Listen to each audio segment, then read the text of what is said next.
boy, do I have a conspiracy to pitch to you today. I call it the Great Karen Conspiracy. I get a really bad rap on the CP podcast, this is a podcast I do, for shooting down conspiracy theories. But a lot of the conspiracy theories out there, they seem to me like grown-ups who are arguing about monsters. They just want to fight about monsters. And really, it's just a distraction. Because conspiracy theorists, I've noticed, ignore a lot of the actual conspiracies going on right under our noses. You know, the stuff that the elite are doing aren't even theories, really. They're not theories. They're just underreported news stories. But then other people call me a conspiracy theorist for pointing those things out, and the cycle continues. I'll tell you one thing. We all have a conspiracy theory that we believe. And I don't care how straight and narrow the person is. There is one thing that they believe that they are secret about. They don't tell anybody else because people will think that they're a nut. They'll say that they're crazy for believing this. But we all have this one thing. Maybe they don't have the data to back it up, but they know in their hearts that it is true.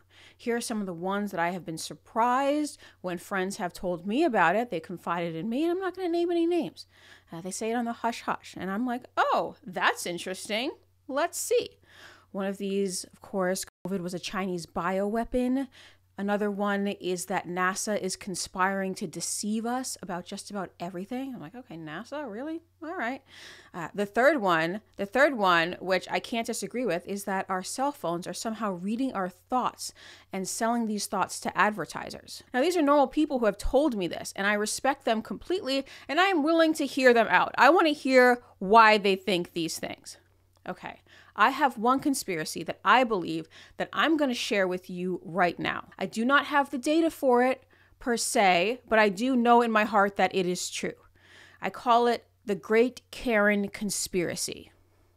You know, when I usually present you with something, I come with pages and pages of data. This time, I can make the case, but I don't necessarily have the documents. I hope that after my hundreds and hundreds of well-researched videos on history and society, that you give me the benefit of the doubt that what I'm thinking just below the surface, I have a reason to feel it. I have a reason to think it. And maybe if you agree with me, you have the supporting documents. You can link them in the comment section below. And if you don't agree with me, tell me why. This is an evolving theory, and this is a judgment-free zone. I'm just going to tell you the conspiracy I really believe. Okay, the Great Karen's Conspiracy. Here's how it started. I have a lot of liberal friends. Many of them are fine. Many of them are great people, but kind of similar to my right-wing friends. They've gotten these things into their heads because of the online, and their true north has kind of shifted. It's not really north anymore. It's more of an iceberg floating out to sea, so it shifts. So one of these friends is with my husband at the airport, and their flight gets delayed. Of course, we've all been there. People are upset because a delayed flight means that you miss your connection, and that could ruin your whole weekend. Now, the airlines don't care. They don't have any incentive to care. Every major screw up of theirs over the past decade or so that I can remember has seen them face little or no consequences for their colossal screw ups. So why do they care? Anyway, the people who got their day ruined, they absolutely do care. And they voiced their frustrations to the front desk. Now, they weren't aggressive about it. They were just trying to find a solution. They weren't mean. They were just like, well, when can I fly then? Now, me personally, I have had an airline representative tell me to my face that my plane is going to take off 10 minutes ago. She looked at me in the face and she said this because she's just parroting what's on the screen in front of her. It's what the screen told her. And then I had to ask, is it reasonable to think that my plane is in the air with me on it right now, seeing as how I'm talking to you? And she just looked at me. I was like, just check out that video we did recently, how they make us NPCs. Anyway, after that, I'm not going to bother talking to the gate anymore. It's useless. But these particular people did. They hadn't had that experience. And my husband's liberal friend, we'll call him liberal, he complained that all these people were Karens. I didn't think they were Karens. I think they were complaining about terrible service. So my husband finally gets home super late, super miserable, very tired. Flight's been delayed, connection almost lost. Anyway, he tells me what happened. He tells me the whole story, that these airlines, they can now just ruin people's plans. It's not from weather, it's from incompetence on the airline's part, and they offer them nothing in return. He tells me the whole story, and then he gets to the part about his friend calling them all Karens, calling all these unhappy customers Karens. Karen Karen, for those of you who don't know, because you haven't been on social media, God bless you. You're probably much happier than the average person, much more well-adjusted, more content in your family life. But if you don't know what a Karen is, because you're off of social media, initially, a Karen was a middle-aged white woman with a sense of entitlement. So she would complain about a person, often to their manager. Okay, this person, the demographic might be a soccer mom, might run a very tight household. So initially, Karen was synonymous with white privilege. That was back in the day. That's probably about 7 or 8 years ago now. And there's a controversy to that too. People say, oh, Karen is a slur. I'm not going to go into that here because I feel that the term Karen has morphed into something so different that it's not even what it originally was. What someone says when they say, don't be a Karen now, what they're really saying is don't complain. See what I mean? It's morphed. What's the point of complaining? The person you're talking to has no power. It's their bosses. Actually, their bosses screw up, and you're never going to talk to that person. So don't complain to anyone, because all you're going to do is make this worker's life miserable. And I get this. I totally agree with this. But what is the alternative? Are we supposed to really accept any and all terrible treatment from these companies because there's just no one to complain to? There's no point of complaining? Hear me out. This is my conspiracy. It is my position that the powers that be have appropriated the word Karen and are now using it to keep the people from voicing their frustrations at our increasingly frustrating institutions and systems. That's what I believe. This is no longer Black people using the term Karen for entitled white people anymore. This is the wealthiest among us appropriating that term so that the working and middle classes have to fall in line. Look, Karen is a psyop. You gotta believe me. And this is not crazy because our latest revolution has been sponsored by Pepsi and other major corporations. So yes, I do believe that soulless corporations will exploit our empathy towards the customer service rep in order to deflect from their own incompetence. They are not better than that. Now, ideally, you can put in a complaint form and they get back to you at a later date. But people don't want to complain because on the form, it'll often ask who helped you. And then you say who helped you and that person gets in trouble. But that worker didn't do anything wrong. It was the system to begin with. It was this new automated system. It's not the worker's fault. So I don't want to complain, and that's on my conscience. The situations at the airport, they have to be acknowledged. The airport's a mess. The federal government should really step in and put them in line. After all, the airlines haven't gotten enough of our tax dollars, so that they should listen to the federal government and at least try to please the customers. And if they don't, I'm all for passing whatever legislation, whatever needs to be done, because come on, we give them so much money. But this is beyond the airlines. The term Karen has made its way into our own psyche. We don't want to be seen as problem customers anymore. Maybe the employees will look down on us. They'll think we're entitled Karens. We don't want to rock the boat. You know what I mean? The term Karen itself has morphed into something new. Now, recently I was having a problem with my healthcare. Okay, you've heard me complain about healthcare. We pay over $900 a month in healthcare because my husband has a small business and I help him with his small business. And if you don't have healthcare through your job, you know how expensive and infuriating it is. Now, I've also explained to you how providing healthcare through your business basically makes you a serf to your employer. And the employer often doesn't want this either. I'm just saying this is what it does in fact. You're shackled to the Lord. The Lord, in your case, might be State Farm or the county or wherever you work at. But you know if you leave, you then have to pay a $10,000 plus a year tax for your freedom. Freedom isn't free. It's really not. They'll tax you and make you pay for healthcare. And if you have a family, that $10,000 a year might be $15,000 or $20,000. Oh my God. That's what some people make. Regardless, I'm pregnant. I'm in my 3rd trimester. Thank you for all your kind words. I really do appreciate your support, especially now. Anyway, I could not get a doctor's appointment. They wanted me to wait 4 months in between appointments. My last appointment was like in March. They wanted me to wait till July. And I told my husband what happened. I call him Bay. So yeah, I told Bay what happened. And he's like, get an appointment. You have to get an appointment right now. Okay, fine. I try to get an appointment. They don't have anything until July. Like I said, this is May. My last one had been in March.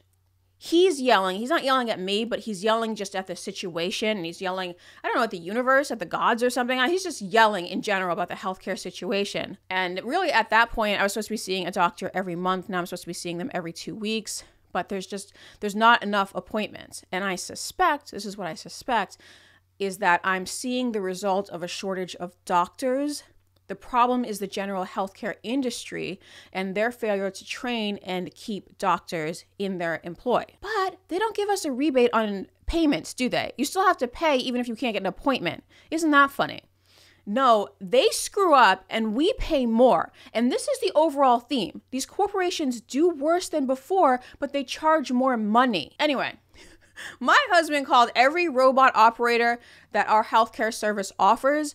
Eventually, some other expected month were canceled, and I got that appointment to see my doctor. I was able to see my doctor after he had made all these calls, and we went in right that day. We had to go in immediately. We had no warning. It's like, can you come in right now? Someone just canceled.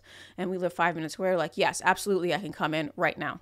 But we had to be total Karens just to get service. Anyway, I put in an official complaint with my insurer and they apologized, but I'm still not seeing those appointments.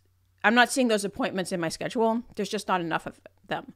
And it's not my doctor's fault. He thinks I'm supposed to be seeing him every 2 weeks at this point. I'm not. And I don't think I'm going to complain anymore because I don't want to go in and have the staff see me as a difficult customer. Oh, like, look at this girl. She thinks she should get treatment just because she's 8 months pregnant. She must be so bougie. I'm not that bougie. Me and my doctor even agreed to the 2 weeks, but it's fine. It's fine.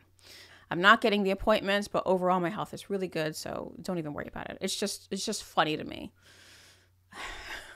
I'm not going to complain anymore either. I don't want to be that girl. I don't want to be that girl that complains, you know? I don't want to be a Karen. But this is what they do to the label Karen. It shames people for sticking up for themselves. We've become trained. We've become trained to not be a Karen. But being a Karen actually works. Speaking to the manager works. Have you ever worked as a manager? You know that you have powers that the employee does not have. That's not the employee's fault. It's just a different security clearance if you're a manager.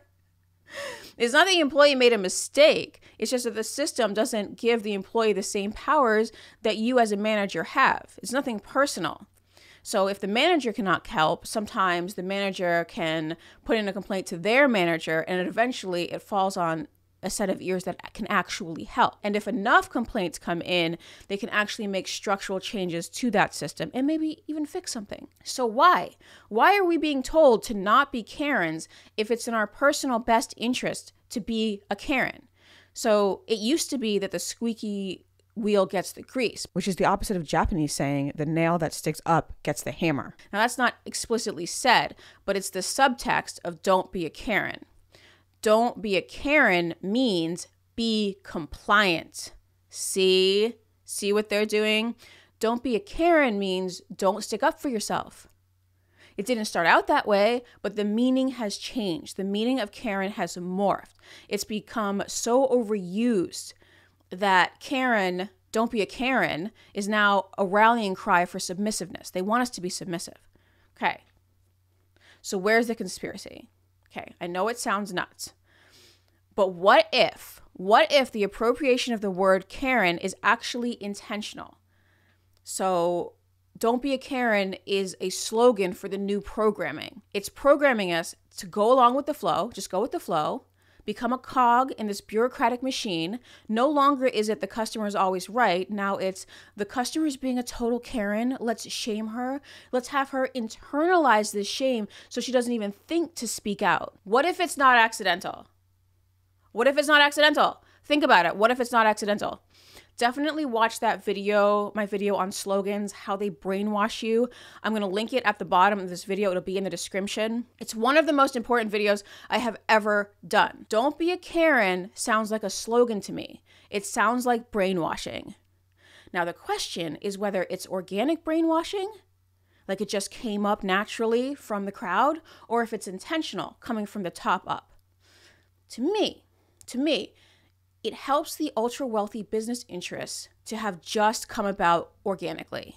It's not impossible, but isn't it convenient that it helps them so much? Isn't it just so convenient? It doesn't mean that we as the public should act up, but disagreeing with unfair treatment isn't acting up. If someone isn't screaming or they're not throwing things or they're not cursing, they're within the bounds of acceptable behavior, so within their rights. They're just voicing their opinion, which we're allowed in the First Amendment. There is a difference, in my opinion, between a fair complaint and a public freakout. Now, people not on social media are like, what's a public freakout? Don't worry about it. A public freakout is ratchet people acting ratchet. Or maybe decent people, but having a ratchet moment. Just remember, we are a squeaky wheel gets the grease kind of society, and not a nail that stands up gets the hammer kind of society. Now, whether we maintain that in the future depends on how we act right now. We do not cede this ground to our corporate overlords, because ground once ceded is lost forever. If we comply now, then our children will be internalized, will have this internalized don't be a Karen in their psyche. And then their children will have to comply too. Everyone will have to comply. Now, if a company has somehow fixed their system so that it hurts you and benefits them, talk to the manager. Make it clear that the employee that you were talking to did a great job, but the system is unacceptable and you need them to fix it or you're going to take your money elsewhere. Don't curse, don't scream, just hold your ground and say, I'm sorry, this is unacceptable. The employee was great. I still need to speak to the manager. Okay, YouTube, so I have explained myself. Do you think this is a conspiracy of our corporate overlords to make us compliant? Or do you think that this is just the natural progression of things? Let me know in the comments. I'm all ears. Subscribe.